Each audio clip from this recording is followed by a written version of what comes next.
His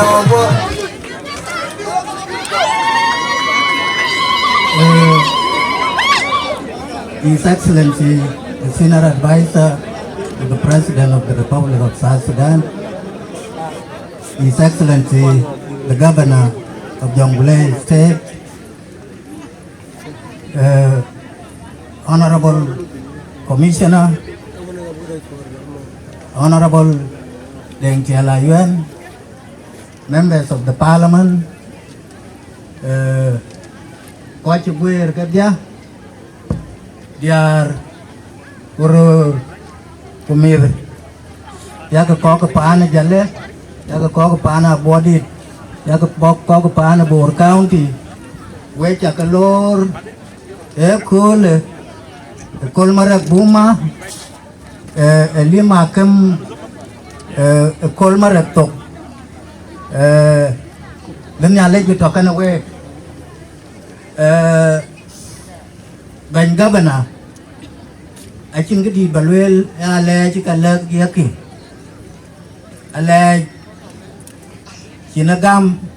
Baban, Ekani, His Excellency, Paul Manyang Ju, in Chale Jarit, and yet to walk over Chaldoan in Europe, in a dear cocoa.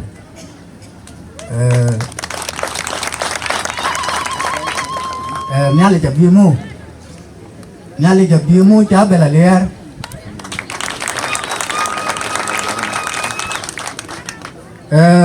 Wania koi ket, yang nyali mau waka bela liar. Acimu, acim nyali jabimu piang agak cimu.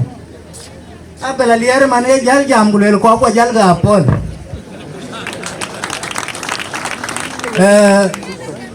Bangga bena.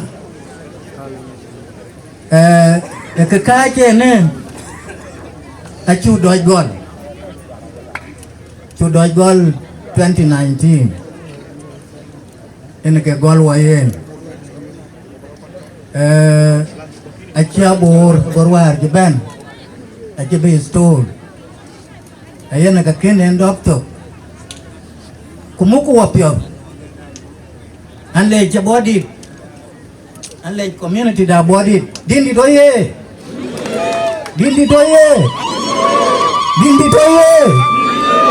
jaloye jaloye Bor County oye Bor County oye acu loy na chia nang on ngod ke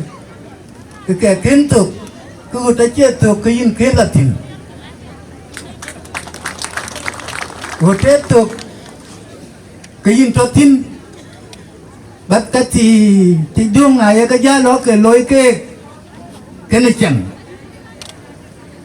bên cái bên nào chàng chàng bên là thìn mày, yên cái gì, chú lối, cô nào ăn cô quen warrior cái cà gheo lì gheo lì cà gheo lục ada cái one lục cái one lì cái yêu cụ tiên cái năng cái coin pa này chứ ai chơi cái nào body đấy chụp ai chơi cái gì đấy chụp cái pa này chứ bên naboran cái cetap akobo wala bi nasir wala bi malakal kala juba ko bi ku twenge len ale ba ko nyene aka chen kra body te kra body idea ke kra body lekin the facility ke bera kra body te ya kra ku majnu ayana le la ben in nyara rit in nyar ko ke janggulare ku inang friend kun koinger ku kochol ku kotit ke friends ku I remember one time in Kapoita in Japan akam Kapoita jabut tiong wal ke bedong kan lar aya luela ban kepana kemdan temban bakor ko bemyoji jawal ku bemyoji kayen ka lui kene yan ke Tony Bandit yan ke change the Minister of Health wazira sa londu eben aje bera londa ko ay community ya londu akana le alik legao wala lelok legao kuwa chuda bago poyin chu bago lan wanya zuruf ke Junub Sudan anya jike lakini alwa ala tem badia ko ku ba miyo jike ne yan ka bene rau kene ba yan ka chatinga mana chin pan toten lakini kena babai cagap ane cagaen kule bena lerur ka temba wonja baloye ne yan ka babai cagap